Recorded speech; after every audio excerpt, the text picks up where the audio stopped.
Hello Animator, I am Zen and I'm here to make your life a little bit easier in this crazy industry. And today I want to talk about constraint parent. If you want to be an animator, first thing you should do is to befriend constraint parent.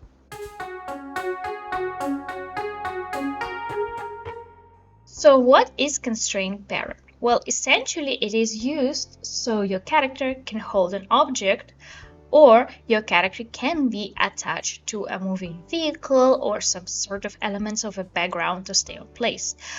However, constraint parent is way more powerful than you think.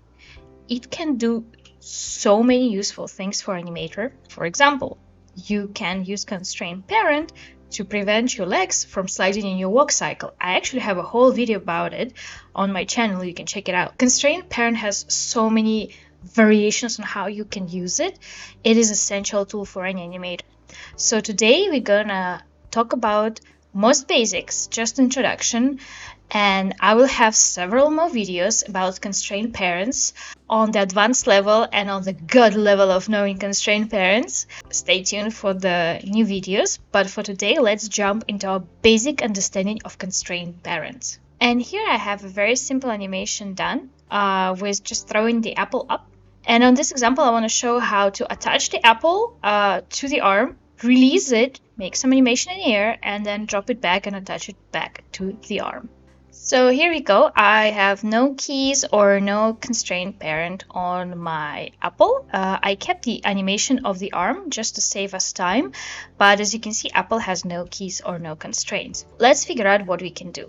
Let's find where the constraint parent is. It's under the animation tab, so if you have modeling or anything else, you might not going to be able to find it. And it's under constraint parent. So one thing to check, if you are doing constraint parent for the object and you want it to move, you can click on this square button and make sure that this thing is ticked on, maintain offset. Believe it or not, but there are cases when you need the maintain offset off. It's in order to align the objects. I also shown how to align the objects before, so I have situations where I need to untick it. But in this case, we need it ticked. So what we're gonna do in order to constrain, we first have to select the parent, the one who's gonna manipulate the object. In our case, it's gonna be FK wrist. So I'm selecting the FK wrist, and then I'm going for the most outer controller of the apple. So this is gonna be a child. Now everything is good. You can click apply and close. You can see that now it changed to a blue color over here. I'll highly advise you to add the constraint parent button to your shelf. So how you can do it is go to constraint, hold shift and control on your keyboard and just click on the button. As you can see, it got added here. If you accidentally add it twice or add it to the wrong shelf, don't worry, just right click, delete, and it's going to be gone. It will add to whatever panel is open, so I usually use my own custom panel to add it. Now, in order to detach constraint objects, we need to create keys for it. So I'm going to select my wrist just to see where I'm going to throw the apple here. I have a bit of a guide so I know where to key. So I'm going to key here, here, here, and here, just in case. So it's somewhere here. Very interesting here. You might have noticed by now, the moment I key the apple, apple is no longer following my wrist. Why? So when you key, you can see that there is something interesting has changed here. You got blue color changed to the green color, and then of course the standard red color for the keys.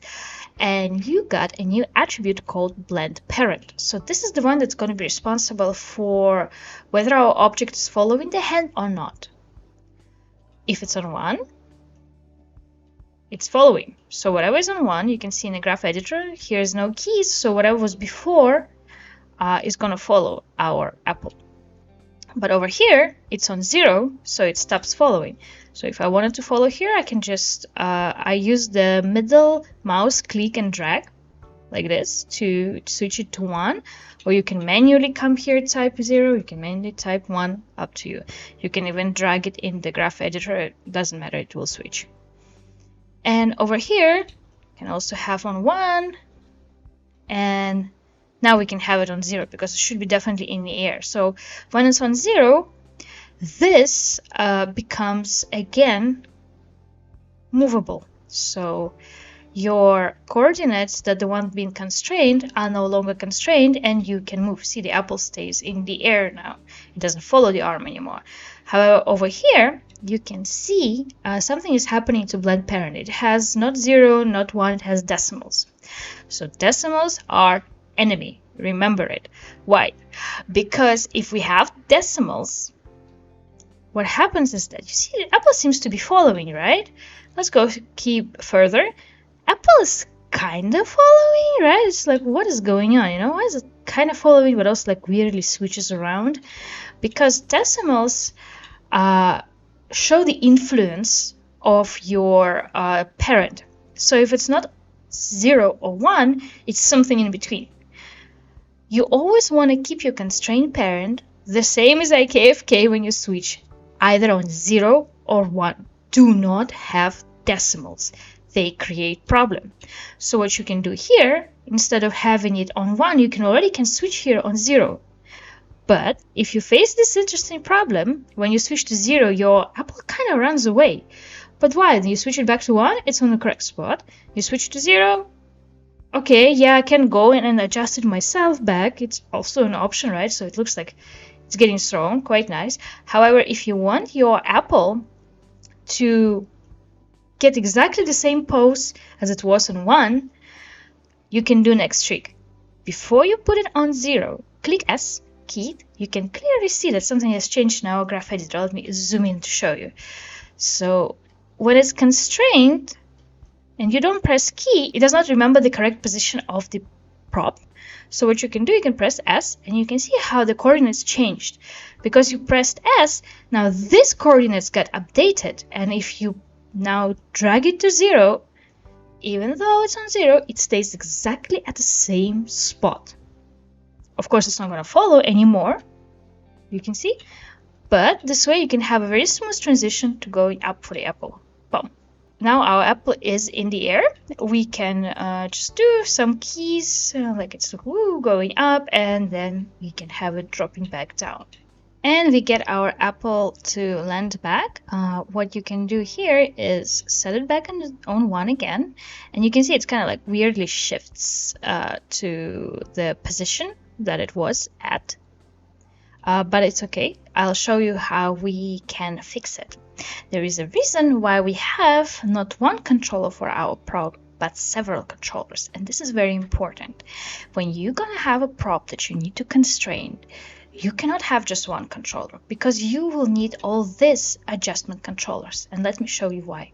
So one way to animate this, right? I moved the main controller that has the constraint parent, but you also can just delete these keys. See, the apple is just kind of like staying here. 0. So just like the apple is staying here, but on this part, it doesn't follow, right? It's not going to follow. You can still move it.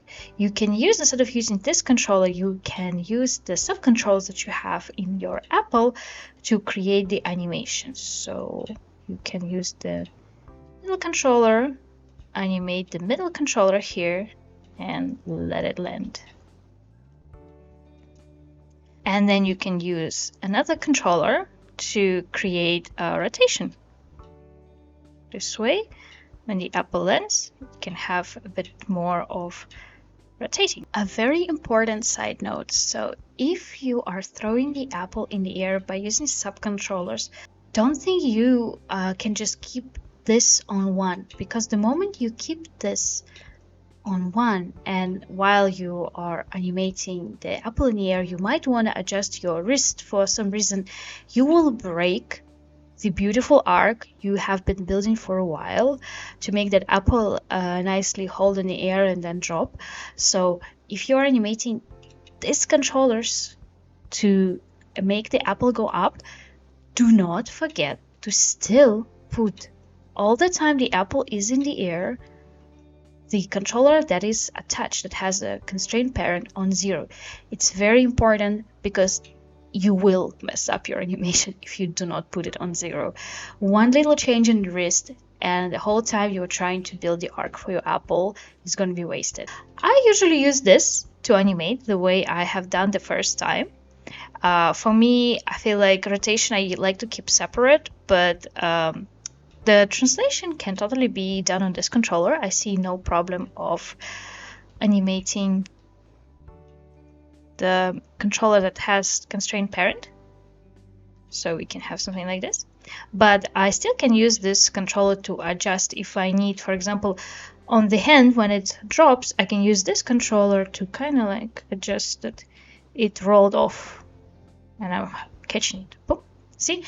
Having extra controllers is very useful. Same way when before the apple gets released, for example, as the apple gets like rotated down a little bit for this anticipation, you can use this controller while the object is still constrained to animate from here.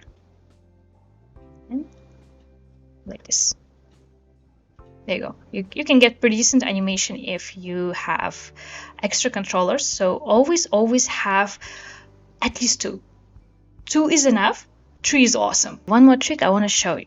So sometimes when we constrain, when we work with the object, we only look at it on one side and then we kind of rotate and realize that, for example, our object could have been like not touching properly the arm or maybe going too much inside the arm. Well, you need to adjust pretty much the default position of your apple. So most of the time what people do, they delete the constraint. So let's try to delete the constraint and see what happens. The delete constraint is under edit, delete by type, constraints. You again can hold shift control and add it to your shelf. I already added it, it's here. I can delete the constraint and oopsie doopsie, it ran away. So it's the same problem that I have explained before between 0 and 1. You can key first and then delete constraint. And this way the apple will stay at the same spot and won't move. And you can now adjust the apple. For example, maybe you want it a bit lower because you feel like it's a bit floating in the arm, or opposite, it's, you know, like going through your arm also can happen. So I can adjust and I can now parent it again. And I'm like, yay! And I'm like, oh no! Oh, I did the animation on this controller, right? So if you delete the constraint just to adjust it and then constrain it back, you're losing the animation. I highly recommend you not to delete constraints to adjust them. There is another smarter way. Let's go back. Instead of deleting this constraint to adjust it, what we can do, we can just drag it to the position we need. Of course, you all know what happens if I move to the next key. It snaps back, right? So even if I pull it here, I go to the next key, it snaps back. Because it's on 1, it follows the arm. You can't adjust the position. I mean, you can, but then it snaps back, right? So what you're going to do, you can adjust the position. First, do not move the keys. Do not move your time slider. Go to Attribute Editor. And find something here that will be parent constraint 1. And now click Update. Let me just push it all the way here so you can see the difference. I click Update. Voila. This is how you can update your constraint parent instead of deleting it each time to adjust. Move it back, update, and now this is the default position of where the apple is getting constrained. It's very useful, so much less steps than every time going, deleting it, and parenting it again just to adjust your constraint. This video covered all the basics of constraint parenting. This is all you need to know just to start your constraint parent journey and try to constrain the objects to your character. We learn what it is, we learn how to use it, we learn how to delete it, how to add it, how to update it, and why do we only need 0 or 1 in our blend parent. In my next video, I will show you more advanced ways on how to use constraint parent holding object or multiple objects and switching the parent for the object. So stay tuned for the next video.